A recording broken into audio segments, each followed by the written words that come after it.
కర్నూలు మండలం దిన్నెదేవరపాడు గ్రామ పరిధిలో ఉన్న కార్బైడ్ ఫ్యాక్టరీని తిరిగి ప్రారంభించాలని యూనియన్ నాయకులు కార్మికులు కోరారు. కార్మికులందరూ కలిసి కార్బైడ్ ఫ్యాక్టరీ ఎదుట పెండింగ్ వేతనాలు ఇవ్వాలని, 5 కోట్లు పెండింగ్ పీఎఫ్ ను యాజమాన్యం జమ చేయాలని నిరసన వ్యక్తం చేశారు. ఈ సందర్భంగా సిఐటి యూనియన్ నాయకులు ఆదిశేషన్న, లక్ష్మణ, భాస్కర్ రెడ్డి మాట్లాడుతూ కాలానికి అనుగుణంగా ఓవైపు కార్మికులు మరణిస్తున్నారని, మరోవైపు ఉన్న వారికి ఉపాధి లేక జీవనం కష్టమవుతుందన్నారు. రాష్ట్ర ప్రభుత్వం కార్బైడ్ ఫ్యాక్టరీ యాజమాన్యంపై చర్యలు తీసుకుని 120 మంది కార్మికులకు పెండింగ్ వేతనాలు ఇవ్వాలని, 5 కోట్లు పెండింగ్ పీఎఫ్ జమ చేయాలని, వెంటనే కార్బైడ్ ఫ్యాక్టరీ తెరిపించేలాగా చూడాలని కోరారు. విలువైన పరిశ్రమ భూములను కొత్త యాజమాన్యం అమ్ముకోవాలని చూస్తుందన్నారు. జిల్లాలో ఉన్న పరిశ్రమల శాఖ మంత్రి దీనిపై స్పందించి ఈ ప్రాంతంలో ఉన్న పరిశ్రమలను కాపాడి కార్మికులకు ఉపాధి కల్పించాలని వారు కోరారు. ఈ కార్యక్రమంలో యూనియన్ నాయకులు శివ, సోలోమాన్, బతుకన్న, ఆనంద్, ప్రసాద్, సుబ్బారాయుడు, అంజనమూర్తి, మీసాల సుమలత తదితరులు పాల్గొన్నారు.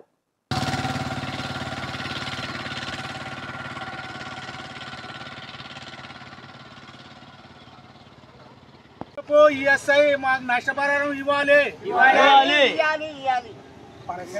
నష్టపరిహారం పరిశ్రమలు రన్ చేయాలి. పరిశ్రమలు రన్ చేయాలి. పిఎఫ్ కట్టాలి.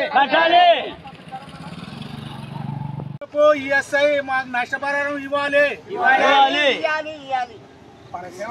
నష్టపరిహారం పరిశ్రమలు రన్ చేయాలి. పిఎఫ్ కట్టాలి.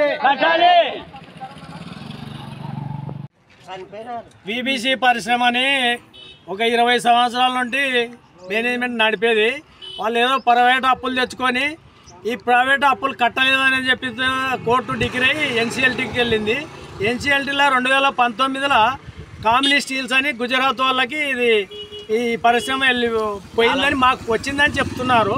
కార్మికుల కోసం మేము నడుపుతాము, 20,000 శాలరీ ఇస్తాము, మీ చనిపోయిన పిల్లల్ని తీసుకుంటాము, మీ అందరికి ఉద్యోగాలు కల్పిస్తాము, మీ పీఎఫ్ కడతాము, మేము రన్ చేస్తామని చెప్పి మాకు మాట ఇచ్చేసి కోర్టు ద్వారా రావాల్సిన డబ్బుల కోసం మాతో సంతకాలు పెట్టించుకొని లేబర్ ఆఫీస్లో దాంతో మాకు అన్ని ఇచ్చేసినామనే పేరుతో ప్రచారం చేస్తూ ఈరోజు పరిశ్రమని కటింగ్ చేసి తరలించాలని ఇక్కడ ఉన్నటువంటి కొంతమంది పెత్తందారులు అటువంటి వాళ్ళ ద్వారా దీన్ని పరిశ్రమను తరలించాలని చూస్తున్నారు. కార్మికులకు అన్యాయం జరిగితే సిఐటిగా ఉండేది లేదు. సిఐటిగా నిరంతరం కార్మికుల కోసమే ఉంటుంది. అందువల్ల ఈ పరిశ్రమ పిఎఫ్ కట్టాలి, మరి రన్ చేయాలని సిఐటిగా కోరుతున్నాం.